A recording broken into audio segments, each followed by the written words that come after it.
then, so looking past trucking and kind of the long haul logistics, so at the other kind of three markets that I think of, right, the last mile slash middle mile kind of I don't know, Sprinter van type vehicles, the Uber ride hail that we're talking about, and then also the private use vehicle. So my opinion that the private use vehicle is kind of the last that it's going to make sense to have in a fully autonomous system, and that the commercial ones are more attractive in the short term. But how are you thinking about those other markets and how quickly they're going to develop after the trucking market? Yeah, I think that's right. Delivery in any fleet setting where we can amortize the cost of the incrementally more expensive vehicle over more miles driven and in targeted use cases will dominate. So deployment in logistics for us will be followed by deployment in ride hailing and deployment in last mile, middle mile as well.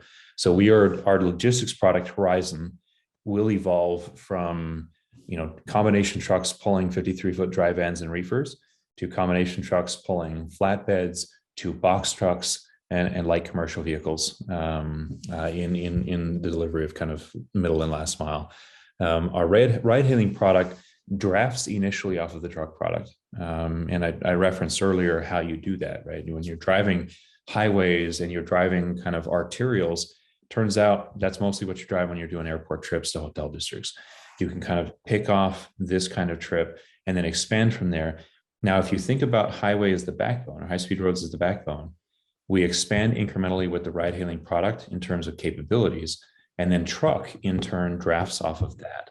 So when we first start driving, airports to these kind of highway dominant ride-hailing trips, we start to expand off highway. By virtue of this common driver, our trucks are immediately and inherently learning what our cars are learning. In fact, the same code is running on our cars as running on our trucks. And when cars pick up a new capability and we validate the ability to operate in, particular urban or suburban environment, suddenly our trucks can do the same thing. And that's relevant, right? Trucks operate on these roads. When you're driving warehouse to warehouse or particularly distribution centers to stores, like many of these private fleets do, that's a valuable opportunity for trucks to expand into.